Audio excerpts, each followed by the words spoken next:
கர்த்தருக்கு ஸ்தோத்திரம். என் பேர் பிரியங்கா. என் கல்யாணம் ஆகி 2.5 வருஷம் ஆகுது.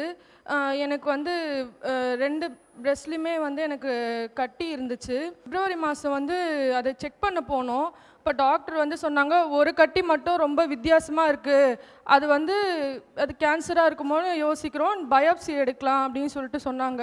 பயாப்சி கொடுத்துட்டு சரி இந்த ப்ரேயருக்கும் தனியாக தான் வந்தேன். வழி ஃபுல்லாக அழுதுகிட்டே தான் வந்தேன். அங்கிள் ஒரு வார்த்தை சொன்னார், இந்த மாதிரி பிரெஸ்ட்டில் ஒரு சிறு கட்டியோடு வந்திருக்காங்க, அவங்க அது கேன்சராக இருக்குமோன்னு சொல்லிட்டு பயந்துட்டு இருக்காங்க. பரலோகத்துலேருந்து ஒரு அக்னி அந்த கட்டியை இப்பொழுது எரிக்குது, அந்த கட்டி நார்மலாக மாறுது அப்படின்னு சொல்லிட்டு சொன்னாங்க. நான் அதுக்கப்புறம் போயிட்டு டாக்டர் கிட்ட செக் பண்ணும்போது அந்த கட்டி நார்மலான கட்டி, அதில் எந்த பிரச்சனையுமே இல்லை அப்படின்னு சொல்லிட்டாங்க. Price Lord. என் பேர் ஜெயக்குமார். அண்ணன் மங்கள வார்த்தை மூலம் சொல்கிறாரு, வீடு வாசல பிள்ளைக்கு ஒரு புதிய வீட்டை இந்த ஆண்டில் தருவார் அப்படின்னு சொல்லியிருந்தாங்க. நான் அதுவரையும் வீட்டுக்காக ஜபம் பண்ணவே இல்லை. 15க்கு 10 சின்ன ஷீட் போட்டு வீட்டில் தான் இருந்தேன். அப்புறம் அதிலேருந்து அந்த வார்த்தையை கொண்டு ஜபிக்க ஆரம்பித்தேன். அதே போல் இந்த ஆண்டில் அந்த வீட்டை கட்டி எனக்கு கேட்டால் 5 நாள் இருக்கும்போது என்னுடைய அக்கா வீட்டுக்காரர் இறந்து போயிட்டார். 4 நாள் இருக்கும்போது என்னுடைய மாமனார் மறிச்சு போயிட்டார். ஆனால் இது நடக்குமா அப்படின்னு ரொம்ப கஷ்டத்தில் இருந்தேன். ஆனாலும் அதுக்காக ஜெபம் பண்ணிட்டு இருந்தேன். கர்த்தர் என்னை ஆறுதல் படுத்தினார். அவர் வார்த்தை கொடுத்தார். இங்கே இன்விடேஷன் கொடுக்கும்போது சொன்னாச்சு, ஏசாயா 32:18 என் ஜனங்கள் சமாதான தாபனங்களையும் நிலையான வாசனங்களையும் குடியிருக்குன்னு சொன்னார். கர்த்தர் செய்த அதிசயங்கள் அற்புதத்துக்கு கொடான கொடி ஸ்தோத்திரம் இருக்கு.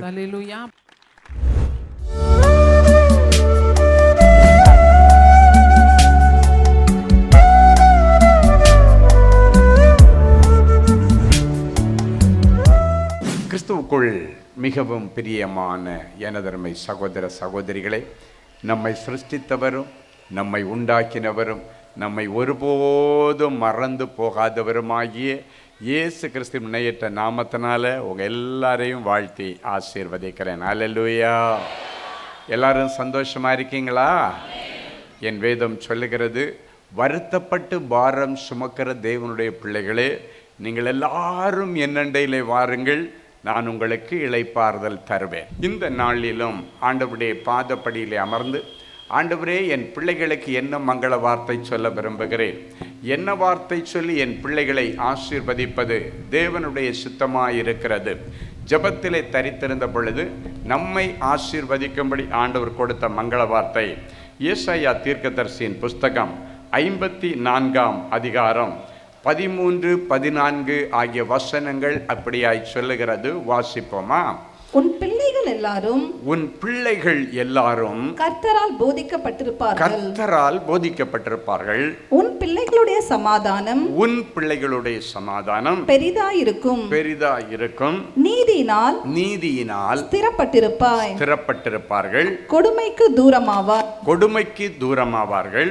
பயமில்லாதிருப்பார்கள். திகிலுக்கு தூரமாயிருப்பார்கள். அது உன்னை அணுகுவதில்லை. அது அவர்களை அணுகுவதில்லை.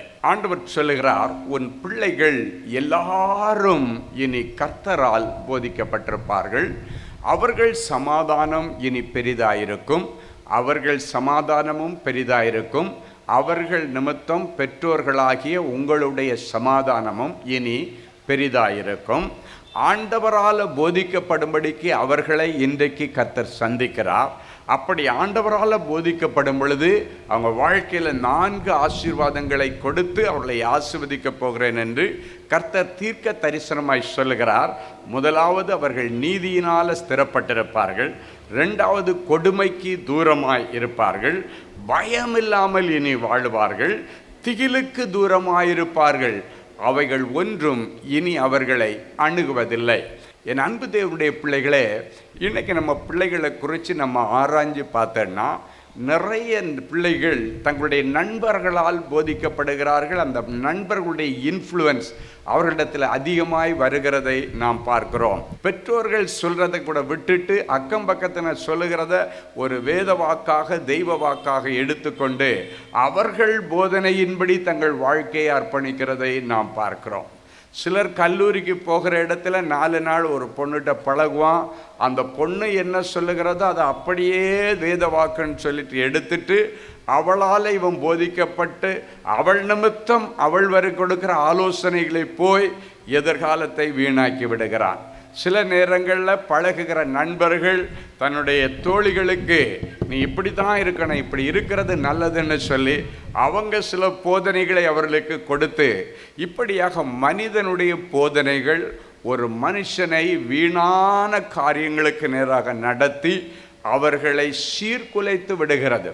சில நேரங்களில் அவங்க சொல்லுகிற ஆலோசனை உங்களை கெடுக்கணும்னு எண்ணத்தில் சொல்லாமல் கூட இருக்கலாம். உங்களுக்கு நல்லது செய்யணும், நீங்கள் நல்லா இருக்கணுன்ற எண்ணத்தில் கூட சொல்லலாம். எல்லாரும் நீ கெட்டு போனேன்னு சொல்லி உங்களுக்கு ஆலோசனை சொல்கிறாங்கன்னு நீங்கள் ஒரு நாள் நினைக்க வேண்டாம்.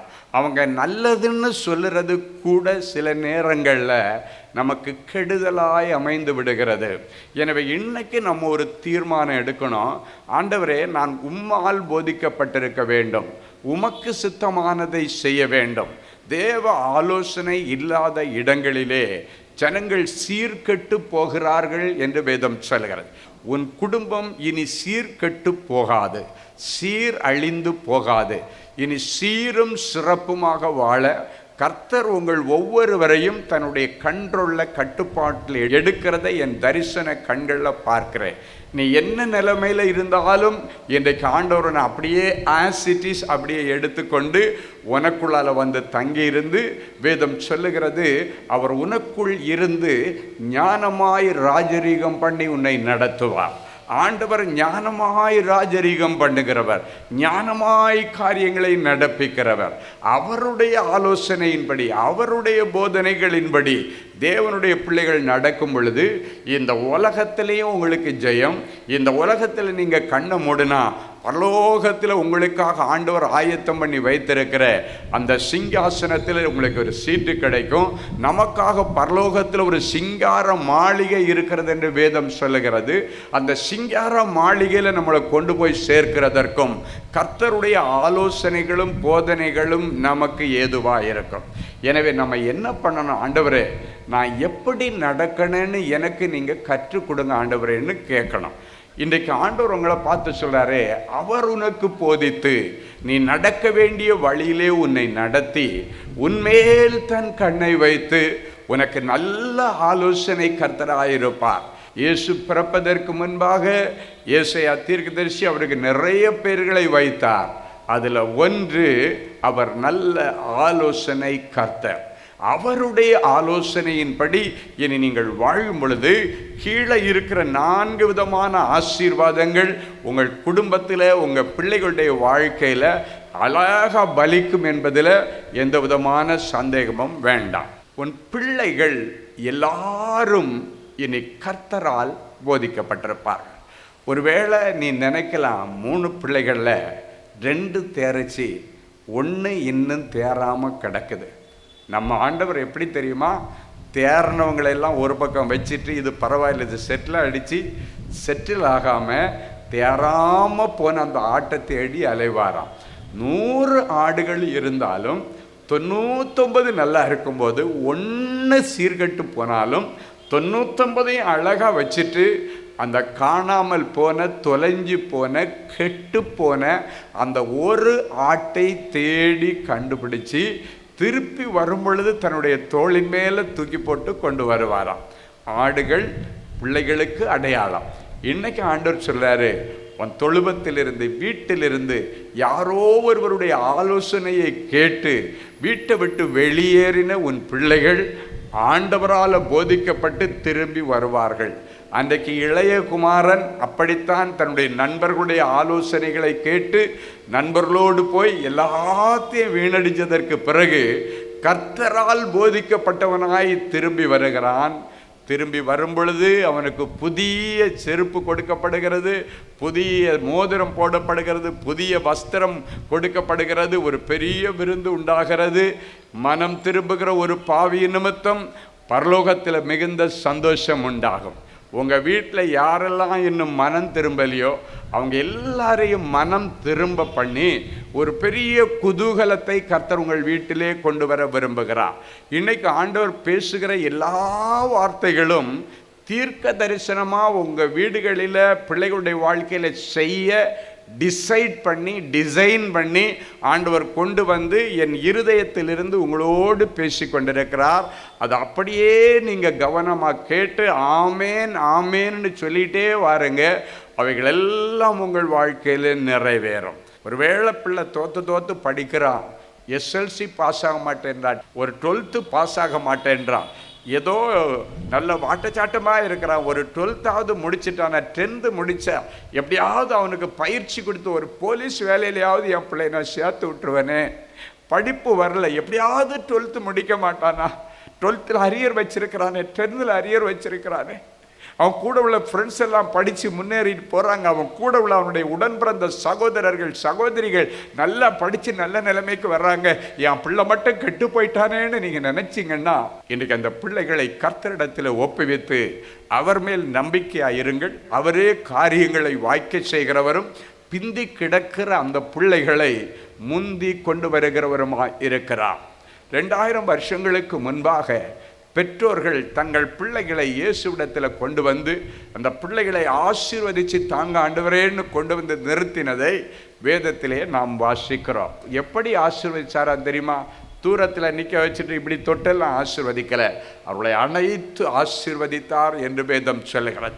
இன்றைக்கு உன் பிள்ளைகள் எல்லாரையும் கர்த்தர் தன்னுடைய மார்பிலை அனைத்து ஆசீர்வதிக்கிறதை என் தரிசன கண்களில் பார்க்குறேன். ஆண்டவருடைய 2 கரங்கள் உங்கள் குடும்பத்திற்கு நேராக விரிக்கப்பட்டிருக்கிறது. உங்கள் குடும்பத்தில் உள்ள அத்தனை பேரும் அவருடைய அழகிய செட்டைகளின் கீழே அடைக்கலமாக வந்து நிற்கிறது என் தரிசன கண்களில் பார்க்குறேன். காணாமல் போனவன், கோவிச்சுக்கிட்டு போனவன், வரமாட்டேன்னு சொன்னவன் எல்லாரையும் இன்னைக்கு ஆண்டவர் ரெக்கைக்குள்ளால கூட்டி சேர்க்கிறார். எருசலேமே எருசலேமே, கோழி தன் குஞ்சுகளை இறக்கைக்குள்ளால கூட்டி சேர்க்கிறது போல உன்னை நான் கூட்டி சேர்க்க மனதாயிருந்தேன் என்கிற வசனத்தின்படி உங்கள் பிள்ளைகளை எல்லாம் ஆண்டவர் கூட்டி சேர்த்துட்டார். இப்போ உங்கள் விசுவாச கண்களில் உன் வீட்டில் இயேசுநாதர் 2 கரங்களை விரிச்சிட்டு நிற்கிறாரு.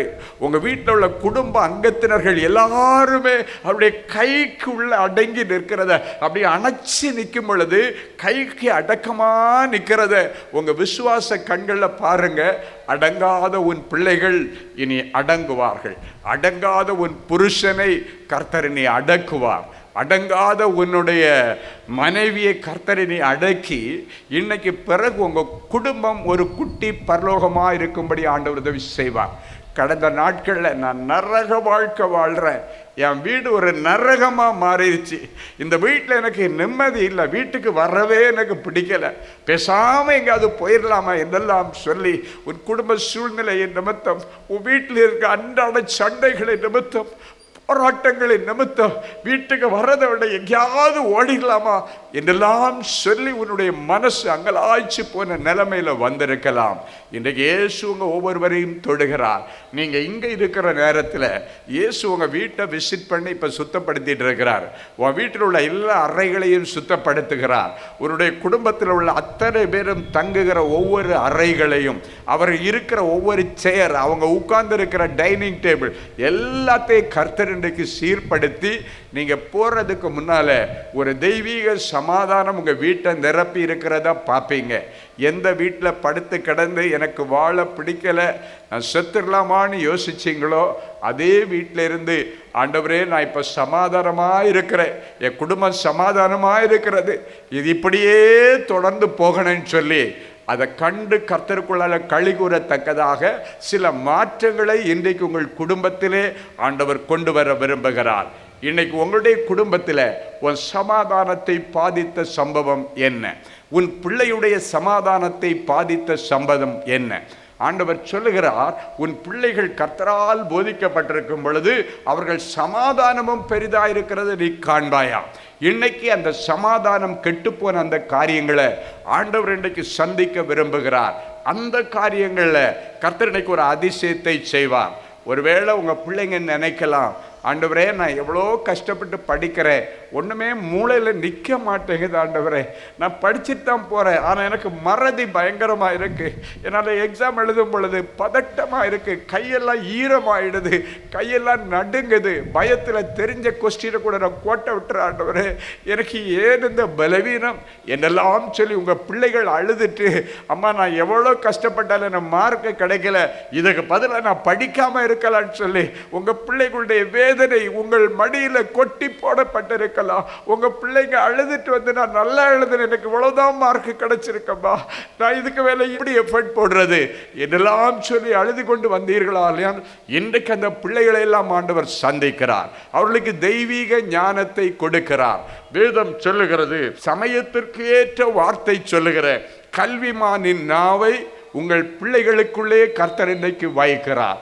கேள்விக்கேற்ற பதில் எழுதுகிற கல்விமானின் நாவு உங்கள் பிள்ளைகளுக்குள்ளால வருகிறது. உங்கள் பிள்ளைகளை கர்த்தர் ராஜாக்களோடும் பிரபுக்களோடும் உட்கார வைப்பார். உங்கள் பிள்ளைகளையே ஆண்டவர் ராஜாக்களாக மாற்றுவார், பெரிய அதிபதிகளாக மாற்றுவார். யாருக்கு தெரியும், உன் வீட்டில் ஒரு ஐஏஎஸ் அதிகாரி உனக்கே தெரியாமல் வளர்ந்துட்டு இருக்கலாம். ஒரு ஐபிஎஸ் அதிகாரி உன் வீட்டுக்குள்ளால ஆண்டவருடைய கிருபை பெற்ற ஒரு பிள்ளை வளர்ந்துகிட்டு இருக்கலாம். உன் வீட்டிலிருந்து ஒரு நீதிபதி உருவாகலாம், உன் வீட்டிலிருந்து ஒரு பெரிய ஊழியக்காரன் உருவாகலாம். அவர்களுடைய சமாதானமும் அவருடைய எதிர்காலமும் பெரிதாக இருக்கும். பிள்ளைகளை நீங்க கடிந்து கொள்ளும் பொழுது தயவு செய்து சபிக்காதீங்க. நாய பேய ஒரு நாள் நீங்க திட்டக்கூடாது. அவர்கள் பரலோகத்தின் திரவியம் என்பதை நீங்கள் மறந்து விடக்கூடாது. ஒரு தாய் எப்படி கருவுறுகிறாள் தெரியுமா? பரலோகத்தின் திரவியத்தை ஒரு தாயினுடைய கற்பத்தில் ஆண்டவர் நிரப்பும் பொழுது அவள் புத்திர பாக்கியத்தினாலே திருப்தி அடைகிறாளாம். அப்படின்னா உங்க பிள்ளைங்க பேயம் இல்லை, நாயம் இல்லை, பிசாசம் இல்லைங்க, பரலோகத்தின் திரவியம். திரவியம்னா ட்ரெஷர், பொக்கிஷன்னு அர்த்தம். உங்க பிள்ளைகள் பொக்கிஷம்.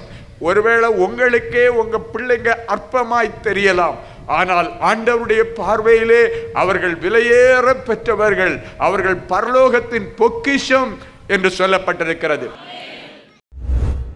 என் அன்பு தேவனுடைய பிள்ளைகளே, நல்ல தேவ செய்தியை கேட்டீர்கள், நல்ல சாட்சிகளையும் பார்த்தீர்கள். ஆண்டவரே, நானும் இப்படிப்பட்ட ஒரு அற்புதத்துக்கு தானே காத்துட்டு இருக்கிறேன் அப்படின்னு ஏங்கிட்டு இருக்கிறீங்களா? உங்கள் அற்புதத்துக்காக அப்படியே நீங்கள் முழங்கால்களை தாழ்த்துங்க. இது உங்கள் அற்புதத்தின் நேரம். ஜெபிக்கலாமா? அன்பான ஆண்டவரே, உமக்கு நன்றி. நிறைஞ்ச மனசில் என் பிள்ளைகளை ஆசீர்வதிக்கிறேன். உம்முடைய மங்களகரமான வார்த்தைகளை கேட்டுக்கொண்டு டிவி பெட்டிக்கு முன்னால் முழந்தாள் படியிட்டு, ஆண்டவரே எனக்கு இரங்கும், ஆண்டவரே எனக்கு உதவி செய்யும் என்று கேட்கிற என் பிள்ளைகளுக்கு உடைய உதவிக்கரம் நீட்டப்படட்டும். இன்றைக்கு என் பிள்ளைகள் இந்த செய்தியில் என்னென்ன வார்த்தைகள் எல்லாம் கேட்டாங்களோ அந்த வார்த்தைகள் எல்லாம் இவர்கள் வாழ்க்கையிலே ஆம் என்றும் ஆமேன் என்றும் நிறைவேறட்டும். எல்லா தடைகளை உடைச்சி போடுங்க ஆண்டவரே. தடைகளை உடைக்கிற ஆண்டவரே, என் பிள்ளைகளுக்கு முன்னே செல்லுவீராக.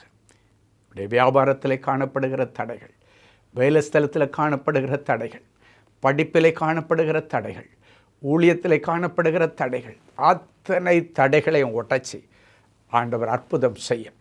இவ்வளவு நேரமும் உம்முடைய வாயினாலே நீர் சொன்னீர், இந்த நிமிஷம் அதை கரத்தினாலே என் பிள்ளைகளுக்கு நிறைவேற்றுவீராக. இவர்கள் கேட்ட அத்தனை மங்கள வார்த்தைகளின்படியே என் பிள்ளைகளுக்கு ஆக கடவது நிறைவேறுவதாக நாங்கள் வாழ்த்தி மனதார நாங்கள் ஆசீர்வதிக்கிறோம்.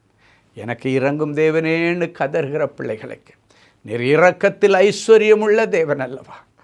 என் ஒரேளை என் பிள்ளைகளுடைய செய்கைகள் உம்முடைய சமூகத்திலிருந்து என் பிள்ளைகளுக்கு கோபாக்கிறேன் வியாதிகளை கொண்டு வந்திருந்தாலும், கோபாக்கிறேன் இழப்புகளை கொண்டு வந்திருந்தாலும், பிள்ளைகளை கிருபையாய் மன்னித்து என் பிள்ளைகளுக்கு மறுபடியும் வாழ்வதற்கு ஒரு வழியை தார். மறுபடியும் என் பிள்ளைகளை இழந்து போனவற்றை பெற்றுக்கொள்ளட்டும். ஆண்டவருடைய சரீரத்தில் இருக்கிற கொள்ளை நோய் இயேசுவின் நாமத்தினாலே மறைந்து போகட்டும். தெய்வீக தொடுதலை தார். டிவி பெட்டிக்கு முன்னால் முழந்தாள் படியிட்டு கிடக்கிற என் பிள்ளைகள் உடைய இருதயத்தின் அங்கலாய்ப்புகள் உமக்கு தெரியும் ஆண்டவர். சில காரியங்களை யாரிடத்தில் சொல்லி அழ முடியாமல் என் பிள்ளைங்க கதறிட்டு இருக்கிறாங்க. அவற்றை உங்கள் பாதத்தில் வைத்து நாங்கள் ஜெபிக்கிறோம். இரக்கத்தில் ஐஸ்வர்யமுள்ள தேவனே, என் பிள்ளைகளுக்கு இறங்கி அற்புதங்களை செய்யும். ஒவ்வொருவரையும் தொட்டு குணமாக்கும். கர்ப்பத்தின் வியாதிகள் மாறட்டும் சுவாமி. கர்ப்பத்தில் இருக்கிற கட்டுகளும் கட்டிகளும் மறைந்து போகட்டும்.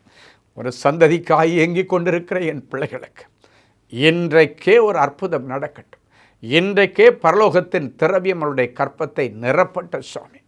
யாராவது என்னை கை தூக்கி விடமாட்டாங்களான்னு கதறிக்கொண்டிருக்கிற பிள்ளைகளுக்கு ஆண்டவரே இறங்கி நின்று என் பிள்ளைகளை கை தூக்கி அவர்களை ராஜாக்களோடும் பிரபுக்களோடும் உட்கார வைத்து அழகு பார்ப்பீராக.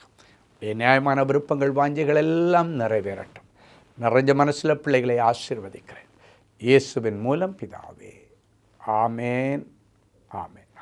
அமெரிக்க தேச மக்களுக்கு ஒரு நற்செய்தி. அன்பானவர்களே, நமது அன்பு சகோதரர் டி. ஸ்டீஃபன் அவர்கள் அமெரிக்க தேசத்தில் உள்ள New Jersey, New York, Atlanta, Washington, California, Texas, Colorado, Florida, Maryland ஆகிய பட்டணங்களில் ஆகஸ்ட் மாதம் 7ஆம் தேதி முதல் 30ஆம் தேதி வரை தேவனுடைய சுவிசேஷத்தை பிரசங்கிக்க இருக்கிறார்கள்.